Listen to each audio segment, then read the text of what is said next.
యూపీలోని బరైలీ టౌన్తో పాటు చుట్టుపక్కల పరిధిలో ధాటిగా వర్షం కురుస్తోంది. రాత్రి 9 గంటల సమయంలో ఓ వ్యక్తి పోలీసులకు కాల్ చేశాడు. సార్, నేను నా భార్య బైక్ మీద వెళ్తున్నాం. ఇద్దరు వ్యక్తులు మా మీద దాడి చేశారు. మమ్మల్ని తీవ్రంగా కొట్టారు. నా భార్య వెనుక కూర్చుంది. తలపై గట్టిగా బాదారు. ఆమె స్పృహ కోల్పోయింది. నేను ఆ దొంగలతో పెనుగులాడాను, కానీ వాళ్ళు పారిపోయారు. తొందరగా అంబులెన్స్ పంపించండి సార్ అని ఎమర్జెన్సీ నంబర్కి కాల్ చేశాడు. నీ పేరేంటని అడిగారు పోలీసులు. ఓం శరణ్ సార్ అని అతను చెప్పాడు. వెంటనే పోలీసులు అంబులెన్స్ మీ దగ్గరకు వస్తుందని చెప్పారు. 15 నిమిషాల్లో పోలీస్ జీబు అంబులెన్స్ అక్కడికి చేరుకున్నాయి. అయితే అదే సమయంలో ఎస్పీకి ఈ సమాచారం రావడంతో వర్షంలోనే క్రైమ్ సీన్కి వెళ్ళిపోయారు. అంబులెన్స్ ఓం శరణ్ అలాగే అతని భార్య అమరావతిని ఆసుపత్రికి తీసుకెళ్లింది. కానీ అక్కడి డాక్టర్లు అమరావతి చనిపోయిందని చెప్పారు. దీంతో పోలీసులు అక్కడ ఏం జరిగిందని మళ్ళీ విచారణ చేశారు.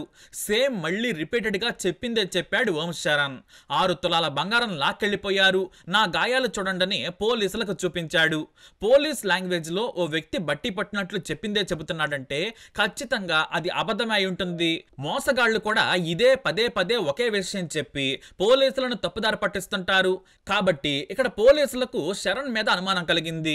అయితే భార్య చనిపోయి దుఃఖంలో ఉన్నాడని పోస్ట్ మార్టం తర్వాత ఆ మరునాడు పోలీసులు అమరావతి మృతదేహాన్ని అప్పగించారు. అంత్యక్రియలు ముగియగానే పోలీసులు శరణ్ పోలీస్ స్టేషన్కి పిలిపించారు. తాము సీసీ కెమెరాలన్నీ చెక్ చేశాం. ఘటన జరిగిన ప్రాంతానికి ముందు ఆ తర్వాత ఎలాంటి వాహనాలు వెళ్లలేదు. కేవలం ఓ కారు ఓ లారీ మాత్రమే వెళ్ళాయి. కాబట్టి నువ్వు చెప్పేవన్నీ అబద్ధాలే అన్నారు. వర్షం వస్తే ఎవరైనా పక్కనాగుతారు, కానీ నువ్వు జోరు వానలో జోరుగా వెళ్ళావంటే మాకు అనుమానం కలిగిందన్నారు. కానీ అందుకు శరణ్ ఒప్పుకోలేదు. మరి పోలీసులు నిజం చెప్పకపోతే బ్రతిమలాడరు కదా. తమదైన శైలిలో విచారణ చేశారు. దీంతో నిజం ఒప్పేసుకున్నాడు శరణ్. తానే వర్షంలో బైక్ ని కింద పడేశాను, ఆ తర్వాత తల మీద ఐరన్ రాడ్ తో బాధనని చెప్పాడు. తన భార్య అమరావతిని చంపేందుకు ముందే తన బైక్ లో ఓ చిన్న ఐరన్ రాడ్ ని దాచిపెట్టుకున్నానని చెప్పాడు. వర్షం వచ్చే సమయంలో అయితే రోడ్డు మీద ఎవరు ఉండరని చంపానన్నాడు. ఎందుకు అనగా ఓ గలీజ్ ఎఫ్ఐఆర్ కథ చెప్పాడు. ఈ శరణ్ బెరేలీలో పెళ్లి పుట్టినరోజు వేడుకలకు డెకరేషన్ పనులు చేస్తుంటాడు. ఆదాయం కూడా బాగానే ఉంటుంది. లైఫ్ బాగానే సాగుతుంది. 2 పిల్లలు, భార్య అమరావతితో కూడా ఎలాంటి ఇబ్బంది లేదు. అయితే 3 ఏళ్ల క్రితం ఓ మ్యారేజ్ ఫంక్షన్ కు డెకరేషన్ పనులు చేస్తూ ఉన్నాడు శరణ్.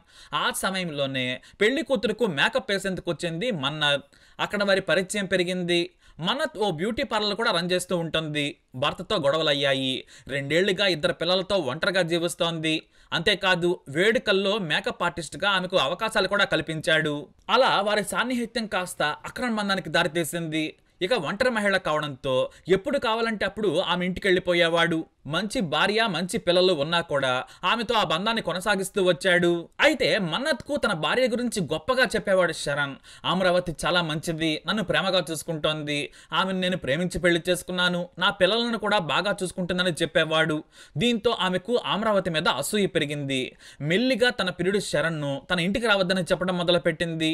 ఎందుకు దూరం పెడుతున్నావు, నన్ను కాకుండా ఎవరితోనైనా తిరుగుతున్నావా అంటూ నిలదీశాడు. నీకు ఓ కుటుంబం ఉంది, నాకు నా భర్త లేడు, నీతో నేను కలిసి ఉండలేనని చెప్పింది. కానీ శరణ్ ఒత్తిడి చేశాడు. అవునా, సరే అయితే నీ భార్య కావాలా నేను కావాలో తేల్చుకో. నిజంగా నేను కావాలనుకుంటే నీ భార్యను హత్య చేసి నా దగ్గరకు రా అని చెప్పింది. కానీ మొదట్లో భయపడ్డాడు. హత్య మాత్రం చేయనని చెప్పాడు. కానీ నీ భార్యను చంపాకే నా దగ్గరకు రావాలని కండిషన్ పెట్టి రెచ్చగొట్టింది. దీంతో ప్రియురాల కోసం భార్యను చంపాలనుకున్నాడు వెధవ. తన భార్య కంటే ప్రియురాలతోనే కలిసి ఉండాలనే పిచ్చి అతన్ని కమ్మేసింది. దీంతో పక్కాగా ప్లాన్ వేశాడు శరణ్. తన బంధువులకు, తన భార్య అమరావతి బంధువులకు అనుమానం రాకుండా సినిమా రేంజ్ స్క్రిప్ట్ రెడీ చేశాడు. జూలై 30, 2025న తన భార్య పిల్లలతో కలిసి అమరావతి ఇంటికెళ్ళాడు. అక్కడ తన అత్తామామ ఇంట్లో గడిపాడు. అయితే మరునాడు రాత్రి అర్జెంటుగా తమ గ్రామానికి వెళ్లాలని భార్యకు చెప్పాడు. ఎందుకని అడిగింది.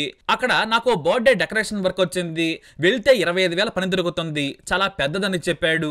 మా ఊళ్ళోని స్నేహితుడు పిలిచాడని చెప్పాడు శరణ్. దీంతో భార్య నేను కూడా వస్తానని చెప్పింది. అయితే వర్షం వచ్చేలా ఉంది, పిల్లలను ఎక్కడే ఉంచుతామని చెప్పాడు. ఆమె అందుకు సరేనంది. తన మామ గ్రామమైన మోతీపురం నుంచి తన సొంతూరు బరేలీకి బయలుదేరాడు. ఊహించినట్లుగానే వర్షం మొదలైంది. అయితే ఎవరూ లేని ప్రాంతం చూసి బైక్ నాపాడు. బండాగిపోయిందని భార్యకు అబద్ధం చెప్పాడు. దీంతో ఆమె బైక్ దిగింది. మొత్తం చుట్టూ చీకటగా ఉంది. ఆ వెంటనే తన దగ్గర ఉన్న చిన్న ఐరన్ రాడ్ తో భార్య తల మీద బలంగా బాదాడు. పాపం ఆమె తట్టుకోలేక అక్కడికక్కడే చనిపోయింది. ఆ తర్వాత భార్య బంగారు నగలు, చేతి ఉంగరం తీసేశాడు. వాటిని తన అండర్వేర్ లో దాచిపెట్టుకున్నాడు. భార్య అమరావతి బట్టలు చించేశాడు. తన ఒంటి మీద రాయితో బలంగా తానే కొట్టుకుని గాయాలు చేసుకున్నాడు. ఆ తర్వాత కమల్ హాసన్ రేంజ్ పర్ఫార్మెన్స్ చేయటం మొదలు పెట్టాడు. మొదట తన మామకు కాల్ చేశాడు. ఆ తర్వాత పోలీసులకు ఫోన్ చేసి విషయం చెప్పాడు. పోలీసులు వచ్చేసరికి అతని బంధువులు స్పాట్ కొచ్చారు. కేవలం 10 కిలోమీటర్ల దూరంలోనే తన సొంతూరు, తన భార్య గ్రామం ఉంటుంది. కానీ అతను నాటకాలు ఆడుతున్నాడని పోలీసులు వెంటనే తేల్చేశారు. సరిగ్గా ఇలాంటి ఘటన యూపీలో జరిగింది. ఇదే ఏరియాలో భార్యను రాత్రివేళ బైక్ మీద తీసుకెళ్లి చంపాడు హంతక భర్త. డ్రామాలాడినా కూడా అతన్ని తొక్క తీసి నిజం చెప్పించారు. మళ్ళీ ఇదే కేసు రావడంతో పోలీసులకు అనుమానం కలిగింది. పైగా జోరు వానలో భార్యను తీసుకొస్తున్నాడనగానే పోలీసులకు అనుమానం మొదలైంది. అయితే మన్నత్ను కూడా పోలీసులు అరెస్ట్ చేశారు. తన ప్రియురాలు ఒత్తిడి చేయడంతోనే నేను చంపానని చెప్పాడు. ఆ రాత్రి వేళ హత్య చేయమని చెప్పింది కూడా తనేనని చెప్పాడు శరణ్. అయితే మనత్ మాత్రం తన ప్రియుడిని పోలీసుల ముందే తిట్టింది. నేను నీ భార్యను చంపమని చెప్పానా అని నిలదీసింది. అవును, నువ్వే చంపమన్నావని చెప్పడంతో ఆమె నోటి నుంచి మాట రాలేదు. తనకు ఈ హత్యకు ఎలాంటి సంబంధం లేదు, అక్రమ బంధం ఉన్నమాట వాస్తవమే. నన్ను శరణ్ మోసం చేశాడు. భార్యకు విడాకులు ఇస్తానని చెప్పి నాకు దగ్గరయ్యాడు. ఇప్పుడు తాను దూరం పెట్టడంతో భార్యను చంపి నాకు దగ్గరయ్యేందుకు ప్రయత్నం చేస్తున్నాడు. నేను అమాయకురాలనని మన్నత్ డ్రామాలాడింది. అయితే ప్రియురాలి కోసం భార్యను చంపుకున్న శరణ్కు పోలీస్ స్టేషన్లో జ్ఞానోదయమైంది. తన ప్రియురాలి చాటు, కాల్ రికార్డ్స్ ఉన్నాయని బాంబు పేల్చాడు.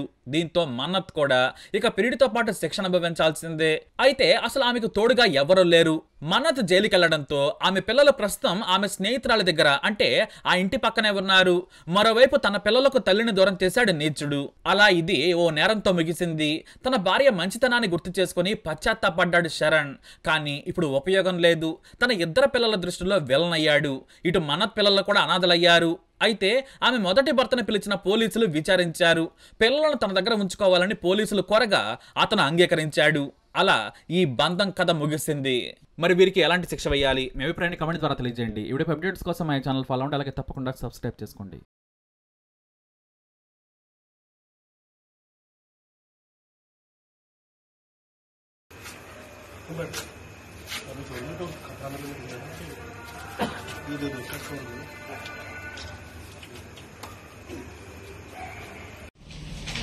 पूरा दिन पूरी रात पति